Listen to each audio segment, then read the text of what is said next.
Guys, आज हम बात करने वाले हैं एक डार्क हॉरर मूवी के बारे में जो कि क्वाइट प्लेस का सेकंड पार्ट है और इसका फर्स्ट पार्ट मैंने बना रखा है। आप मेरी वीडियोस में जाके चेक कर सकते हैं। तो आइए हम वीडियो को स्टार्ट करते हैं। पहला दिन हम देखते हैं ली गाड़ी से उतरता है और एक सुपरमार्केट से सामान खरीदता है और टीवी में देखता है कि कहीं पे बॉम्ब गिरा है और वो फिर जल्दी से वहाँ से निकल जाता है क्योंकि उसको अपने बेटे का बेसबॉल मैच देखने भी जाना रहता है। जब वो वहाँ पे पहुँचता है उसका एक बेस्ट फ्रेंड एमिट वहाँ पे ऑलरेडी मैच देखता रहता है और फिर वो दोनों साथ में मैच देखते हैं। पर उसका बेटा घबरा जाता है और उसकी माँ उसको इशारे में बोलती है, काम डाउन, तुम ये कर सकते हो। और थोड़ी देर बाद उसका बेस्ट फ्रेंड का रेडियो में एक आवाज़ आने लग जाती है और फिर वो वहाँ एक कुत्ता भी चिल्लाने लग जाता है और आसमान में एक विस्फोट सुनाई देता है और दिखाई भी जाता है। और फिर सब अपने अपने घर के लिए निकलते हैं। पर फिर अचानक से एक एलियन उन पे हमला कर देता है और वो गाड़ी से भागने की कोशिश करते हैं, लेकिन एलियन उन सब लोगों पर बार बार लगातार तरीके से हमला करता रहता है और फिर ली और उसकी बेटी एक जगह पे छुप जाते हैं। उसी टाइम एक लड़की का फ़ोन बजता है और वो एलियन उसकी आवाज़ सुन लेता है और उनकी तरफ हमला कर देता है। और फिर ली और उसकी बेटी वहाँ से भागते हैं और एलियन उनका पीछा करता है और जैसे ही एलियन उनके करीब आता है उसे मौका एक पुलिस वाला उस एलियन पे शूट कर देता है और वो एलियन को उसको वहाँ मार देता है और वो पुलिस वाले की वहाँ डेथ हो जाती है। डे 474 हम लोग वापस से असली समय पर आ जाते हैं और देखते हैं वो औरत अपने कुछ बच्चों के साथ एक ऐसे माहौल में रहती है जहाँ पे अब कोई नहीं बचता है और उनके घर पे पूरी तरीके से बर्बाद हो जाता है। फिर हम देखते हैं वो औरत अपने छोटे बच्चे को एक ताबूत में रखती है और उसके लिए ऑक्सीजन ढूंढती है और उसके बाद उसकी बेटी एक माइक को अपने पास रखती है, उसने जहाँ पहले एक एलियन को घायल करा था। उसके बाद वो लोग अपने घर की चिमनी पे रोज़ आग लगाते हैं ताकि उनको कोई देख ले, अगर कोई ज़िंदा हो तो उनके पास आए। पर फिर एक दिन उन सबको एक जगह से आग दिखती है और वो लोग उस आग को देख के उसकी तरफ आगे बढ़ने लगते हैं। पर फिर उनको एक ट्रेन की पटरी दिखती है जिसके आसपास आग जलती रहती है और वो आगे बढ़ते चलते रहते हैं। और फिर उस औरत का पैर एक वायर पे लग जाता है जिससे नीचे बॉटल्स गिर जाती है और आवाज़ होने लग जाती है। और फिर सबसे कहती है वो, यहाँ से भागो और कहीं जाके छुपो। पर वो जैसे ही भागते हैं उसका छोटा बच्चा जो कि ट्रैप से बचने के लिए आगे भागता है तो उसका भी पैर एक ट्रैप में फंस जाता है और वो इतना ज़ोर से चिल्लाता है। उसकी माँ उसके पास आके उसके मुंह पे हाथ रख देती है और उसको कहती है, अब बिल्कुल मत चिल्लाना, नहीं तो एलियन आके हमको मार देगा। और जैसे तैसे वो उसको चुप करा देती है। पर फिर एलियन उनके पास आ जाता है और उसकी बेटी उससे आवाज़ निकालने लग जाती है और वो एलियन अपने आप को संभाल नहीं पाता है और उसकी माँ उसको एंड टाइम पे गोली मार देती है और वो मर जाता है। और जैसे तैसे वो लोग आगे जाते हैं और भी एलियन उनकी तरफ आगे बढ़ते हैं। पर एकदम से एक मुंह पे कपड़ा बंधा बंदा आदमी उनको पकड़ लेता है और इशारे से बोलता है, मेरे साथ आओ। फिर वो लोग बचते बचाते एक ठिकाने में पहुंच जाते हैं।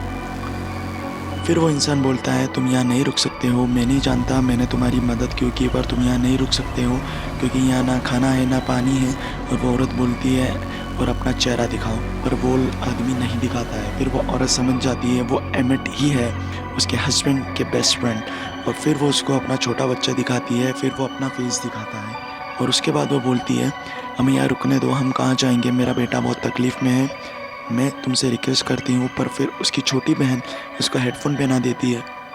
पर उसका भाई बोलता है, इसमें एक ही गाना बार बार बज रहा है। वो पूछता है, ऐसा क्यों? तो एमिट बोलता है, मुझे भी पता है। तो उसकी छोटी बेटी बोलती है कि इसका मतलब कोई मैसेज है और हमें उस आइलैंड पे जाना चाहिए जहाँ से ये मैसेज आ रहा है। पर उसकी माँ मना कर देती है तो वो खुद अकेले निकल जाती है। और फिर वो औरत सुबह होके एमिट से हाथ जोड़ के बोलती है, प्लीज़ मेरी मदद करो, मेरी बेटी को ढूंढ के वापस लेकर आओ।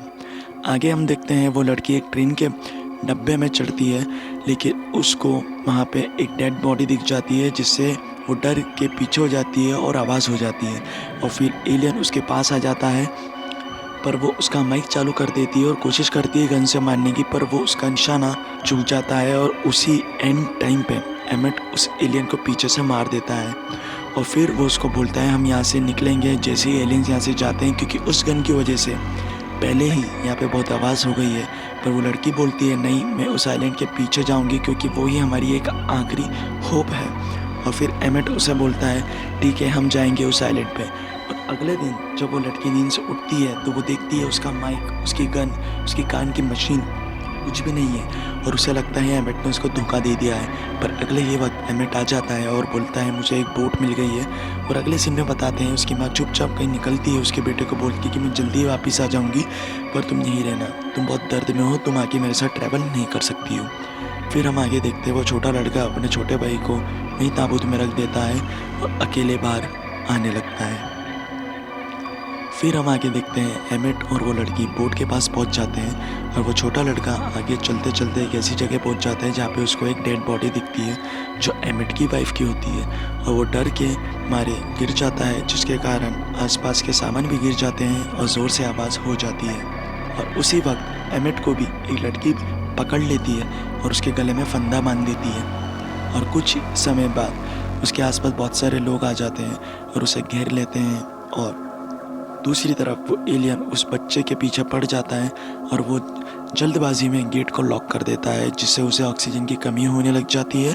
और वो ऑक्सीजन उसके छोटे भाई से निकाल के खुद लेने लग जाता है और उसकी माँ उसी टाइम पे आके वो गोली चला देती है ताकि एलियन को अपनी तरफ वो बुला सके। और उधर दूसरी तरफ वो लोग उस छोटी बच्ची को पकड़ के अपने साथ ले जाते हैं और एमेट उसको इशारे से पानी में कूदने का बोलता है। और उसी वक्त एमेट उस आदमी पे हमला कर देता है और एलियंस आ जाते हैं। और उधर वो औरत भी ऑक्सीजन पे बंदूक चला के उस एलियन पे आग लगा देती है और उधर भी दूसरे एलियंस आ जाते हैं। पर पानी को कवर बना के वो अपने बच्चों के पास आ जाती है, उनको बचा लेती है। और दूसरी तरफ एमेट हमले हुए जाते हैं पर वो जैसे तैसे बच के बोट में आ जाता है उस आइलैंड की तरफ और बढ़ने लग जाता है। और जैसे ही वो लोग उस आइलैंड पे पहुंचते हैं वो देखते हैं वहाँ पे लोग एक नॉर्मल लाइफ जी रहे हैं और वहाँ पे ऐसा कोई भी एलियन नहीं है। और फिर वहाँ पे एक व्यक्ति एमेट से बोलता है तुमने मेरा गाना सुना था और पहली समझ के इधर आ गए। तो एमेट बोलता है मैंने नहीं, इस छोटी बच्ची ने उस गाने को डिकोड करा है। तो वो व्यक्ति बोलता है ये लड़की तो सुन नहीं सकती है। तो वो लड़का बोलता है सुन नहीं सकती पर उसने डिकोड करा है। और अगले दिन एमेट जब घूमने निकलता है वो देखता है एक बोट उसके आइलैंड के किनारे आ गई है और एक एलियन भी उसके साथ उधर आ गया है। और जैसे ही वो सबको अंदर जाने का बोलता है वो एलियन सबको मारने लग जाता है। और वो फिर इंसान एमेट और उसकी छोटी लड़की कार में निकल जाते हैं जिसके कारण वो एलियन की आवाज़ सुन के उनके पीछे आने लगता है। और जब वो एक जगह रुकते हैं तो वो एलियन दूसरे इंसान को मार देता है। और फिर एमेट बचते हुए एक रेडियो रूम में उस छोटी बच्ची को पहुंचाता है ताकि वो स्पीकर्स में वो आवाज़ निकाल सके और वो एलियन वहाँ से भग जाए।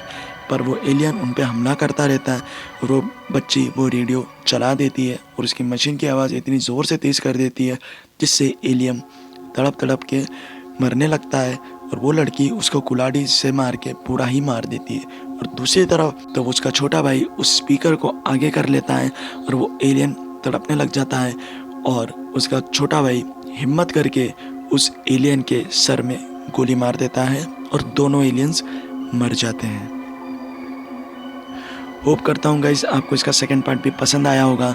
मैं आगे भी आपके लिए ऐसी नई मूवीज़ लेता आता रहूँगा। तब तक के लिए सी या।